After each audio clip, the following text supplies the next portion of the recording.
Thanks for staying with us. Part of what we began the program with this morning was talking about that young lady that plunged, herself into the lagoon for one reason or the other. And in these days when so many people are having all kinds of health challenges, some they can explain, some they can't explain. Stress levels are rising every day. And we hear that there is good stress. We hear there is good stress, there is bad stress. But there's stress, there is extreme stress, and there's huge stress. There's chronic stress, and they say that stress is not bad. I don't know, but we're not getting into that today because I can't even deal. But today, let's talk about, because at the end of the day, when we were having a conversation with our guest 2 days ago, one of the things that she said was, look, at the end of the day, everything goes to the heart. So let's talk about heart health, and Yonda Agbeniga joins us this morning. She's Principal Consultant of Media Ideas Lifestyle and Wellness Center. Thanks for joining us this morning. Good morning. Thank you very much. You know people are having issues. I don't need to tell you. You're probably having yours as well. That's why. But so we're not. No one is immune from the issues that we have to deal with on a daily basis. But here we are, heart health, and what are some of those things that people are not aware of? How do we, if I can use the word, wound our hearts without even knowing that that's what we're doing? All right. The starting point on heart health is that we should always remember that the heart is a muscle. And like every muscle, if it is not exercised or used or constantly kind of put under some form of pressure, it will develop a lot of problems. So most times people think that exercising is only to lose weight. That's the first place I'm going to start this morning. Exercising is not only to lose weight, it is to ensure that your heart keeps pumping. And that muscle is the muscle that the harder it works, the better it is. So that's why you have your cardio, you're going on your treadmill, you're doing brisk walking, you're jogging. The more you work out, the more you keep that heart active, the better it is. So that's the first thing for heart health. And we need to come up that mindset that the only reason why we exercise or we're active and we're not sedentary is because we want to lose weight. And that is that is one of the fringe benefits of exercising, and that is one of the fringe benefits of keeping healthy. That's one of the fringe benefits of losing weight, because you need that heart to work. But so that's on the one hand, people assuming that they go to the gym or they exercise only to lose weight, but then unconsciously they are also working on their hearts and making their hearts function better. But then we also know, I was shocked one day when my coach told me that there was a day they started exercising one man, fairly young, giving him some exercise regimens. They were just doing what they call the stretch, and the man collapsed. Why are you laughing? Of course, I know what pathology has gone wrong. Oh, really? What happened? It's understandable. Okay, so another thing that happens with heart health is that it's just like the kidneys until about 80% of the kidneys pack up before you know that, hey, there's trouble. So there's so many conditions that could have gone wrong with the heart. Some people call it ischemia, some people call it ischemia. There is angina, in which you just feel that pain. That's such a bad signal. It's a terrible signal when your heart just locks up and you go, oh, that's because one portion of the heart did not get oxygen, and that's a reaction. So there are so many things that could have been wrong with him, and there was no signal, no visible signal. I once had a lady walk into the center, and she came for diverse things, And pronto, we looked at the BP. It was 230 something. And she was like, oh, I walked in myself. I'm like, yes, we're going to keep you there and give you 1 or 2 things before to get that BP drop. How did you walk in? Yeah, that's it. So there are people like that who are not even aware that a lot of things are wrong because they feel there's no signal or there's no symptom, but really the body is already stressed out. So if that person that had ischemia goes on the treadmill or ischemia, like some people call it, that's some portion of the heart not getting oxygen. Reason, because that portion is not receiving blood supply. And you know it's the blood that carries oxygen. So he would knock out. He hadn't even gotten on the treadmill. That's it. He was just stretching. You know, before you begin exercises, you first of all do some stretches, get your body ready for the thing. Now, that level you do. Now, two other things can contribute. One is either he's very fat and he's having plaque. You know that thing they call cholesterol, bad cholesterol, building up in the arteries. Now the artery is, let's say this is the pathway, the passage for blood flow, and then there's cholesterol, calcium, all sorts building up.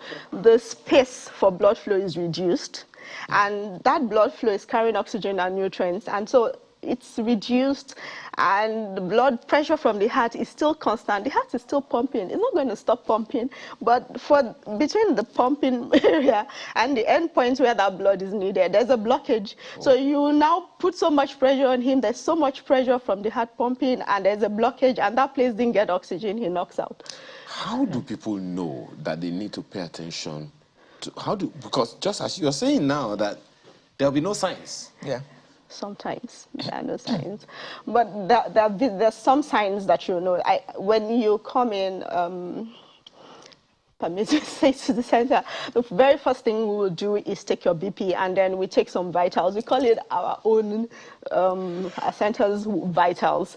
We do waist circumference for men because we want to see how your propensity to cardiac issues. Now, if you see a man with a big bulge, let me use the classic example. Now, like, with all due respect, the guys at the park, okay, they're very happy to have this big bulge in front of them, and they're like, that's very African. Yeah, like we have arrived, you know. I am healthy and well fed. And I'm going somewhere. So we have arrived. I don't need to run a scan. I don't need to run a check. I know that he's diabetic and he has high blood pressure. That it's a given. So the bulge, you see, just that fat, yes, belly. That bulge, the fat deposit in the belly area, especially for men, that fat deposit there is also inside the arteries. Arteries are blood vessels, and so you'll find reduced passage of oxygen and nutrients and blood flow supply to some portion of the heart or some portion of the body. It could trigger a stroke if that blood flow to the brain and oxygen flow to the brain is cut off. If that plaque keeps growing bigger, it could trigger. That is when you have that, oh, I can't breathe portion, you know, and then, you know, that's a warning sign. You just have that, oh, and then you hold it down, and then it goes off. Yeah, that's a warning sign that danger is ahead. It could ultimately lead to maybe a stroke or the partial stroke or whatever. And then another thing, now for the women, now necessarily having a big bulge in front might not be fat deposits. We know some women who's had CS, some people whose uterus did not go back after delivery.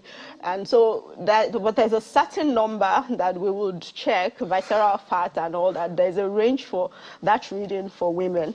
Then constant loss of breath, people who are speaking, and there's so much palpitation.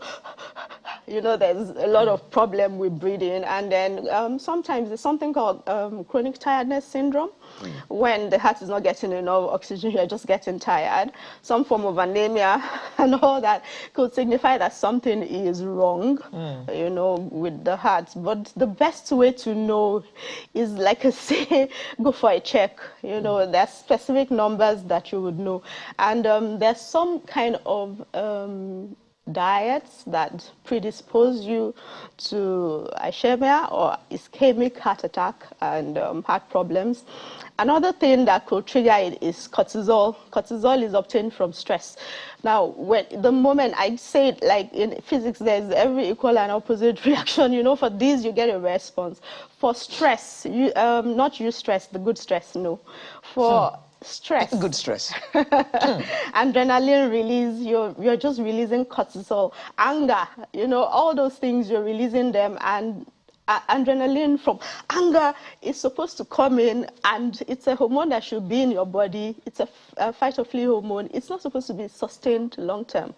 So you have it sustained long term in the body, it's causing damage to the heart muscle and to other muscles. Cortisol, extra stress, extreme stress. Traffic on some part of the road. Just say your road. So there's release of cortisol. So for that, of course, I have my way of knocking that out. I just go under infrared for a long time. I detoxify, or I just do some terahertz therapy, run frequency over my body, and I just clean off all that cortisol. So there are a lot of things that we're using, having around us, eating and participating in, that is creating. We'll come to the nutrition part, you know, of this conversation. Yes. Now, let's talk about blood pressure. Okay. Because as one gets older, they tell you check your blood pressure regularly. It could be a cause for heart disease and God knows, a number of other things. Talk to us about blood pressure. What is a healthy blood pressure? When should we begin to worry? At what reading should we begin to worry and go and seek medical help? If someone who has 239 can walk into your shop. Okay, well, basically, I would just give an average. Now, that is not cut in stone, but between 120, 80, that's fine. You know, but the truth is, if you check, I'm not very sure because I don't want to quote. If you check, I think CDC page and some pages on Wikipedia, I think the ranges are being gradually increased because it's a prevalent condition. So you see people with 122, 123, 124, and when we see people like that, if they are in their maybe late 50s and co, we're like, oh, that's still fine. But once you start saying a 180, 150, you know that, yeah, that's bad. And then when the pulse, that's the number of beats per second, goes to 100. Now, that's a real, will I say trigger point or alarm point? Goes to 100 at rest period. Yes, at rest period. Oh, yeah, at rest period. 52. That's great. Thank you. So you just received diagnosis now? Yeah, oh no, 52 as pulse. Yeah. Well, it's gone to 56. No, your pulse. Now you've made me scared, so it's gone to 56. No, your pulse should be 60. 58. You're making it 60, rise. 60 is okay. Sorry, 60 is okay. You're making it rise. I wasn't going to say. You've scared me. No, 60 is just perfect. It should actually not go below that, but 60 is okay. And then you're resting, you're sitting down, you're not... And I've been sitting down for almost 3 hours. Yeah, so yes. I mean, that's still fine. Okay, now... Okay, go. Now, you have not told us where we should start getting worried. Yeah, from from 130. Yes, and above. But especially, don't you doctors say that the lower one is the more important one? For me, now that's for me, once I start seeing the word on top jumping, I know that there's a lot of problem already. And then sometimes there's some biochemical markers I see when we're scanning, and maybe I see angiotensin. Once I start seeing those markers, maybe I see my troponin and all that. There's some markers that I see in the blood works that I know that, oh, there are no signals, but this is a potential condition. Once those markers are high, maybe CPK, there are some markers like that. The people in the diagnostics will understand. Once I see those markers, I know there's a problem somewhere. Maybe the heart lining has issues, or maybe there's a blockage, or there's a propensity to a stroke. Yeah, there's some numbers that when I see it, I'm like, oh, you've had a stroke or you're about to have one. But you know, Ouch. it's sad, right? People are having issues today.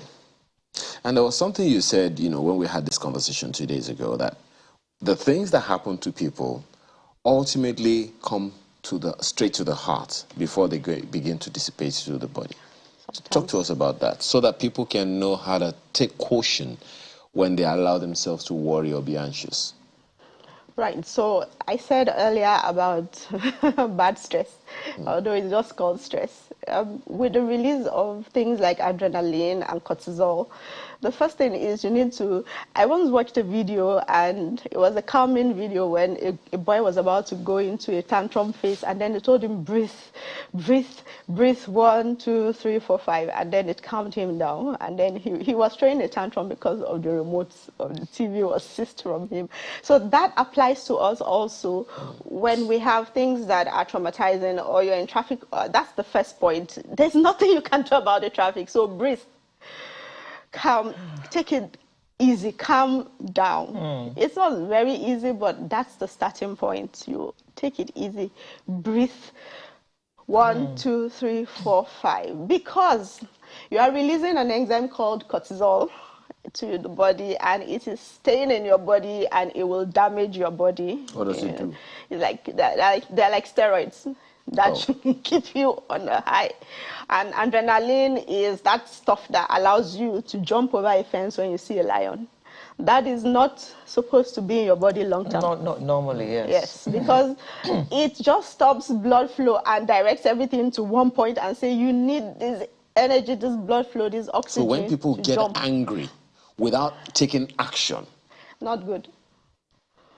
so man, my anger is bad.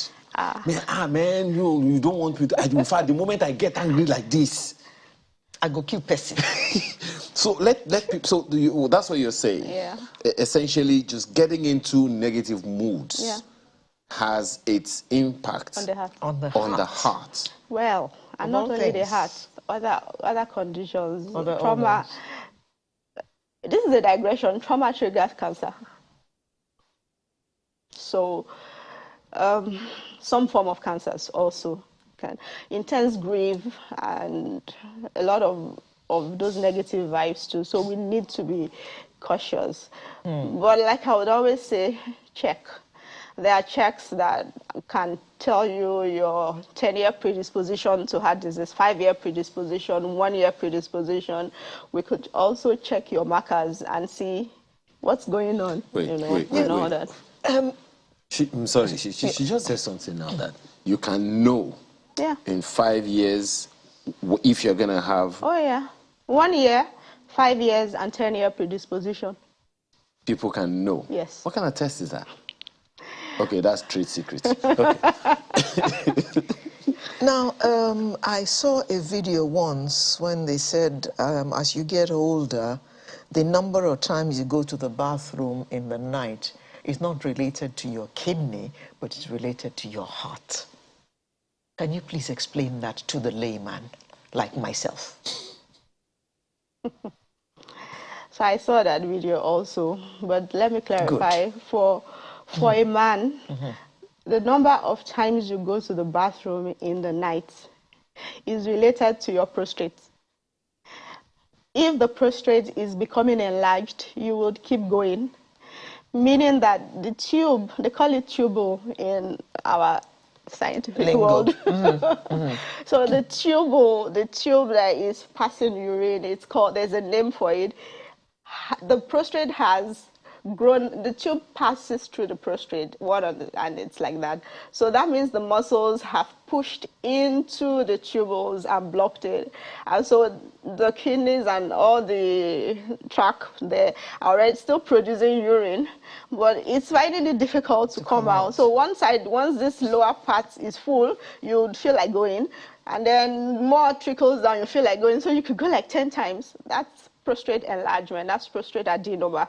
Adenoma, it's a kind of cancer, but it might be benign and it might be malignant, depending on the PSA that we see. That's the prostate-specific antigen. It's called a marker. A marker is what you use to know what's going on. So for a man, when you keep going like that, the first thing that comes to our head is, oh my goodness, this might be prostate enlargement. So we want to check for that. Okay. If it is a woman, the first thing that comes to our mind is either diabetes or your kidneys are producing so much fluid. That's it. If there's increased blood sugar, you're going to be going to the toilet, peeing. Frequent urination tests are all signals of diabetes. Why are you looking at me? I'm not a doctor. So there is nothing to fear. But you recommend. Yeah, but get checked if that kind of thing happens. So how frequently should anyone get checked for all these things, especially the heart disease, the heart health that you're talking about? Well, now the norm is your figures expire after every 6 months. But for your heart, yeah. So scanning checks and all that should be done twice a year, minimum. Some do the full annual medicals once a year. But you know, once you see any signal that just worries you, get checked. It's just a little worrisome, but okay.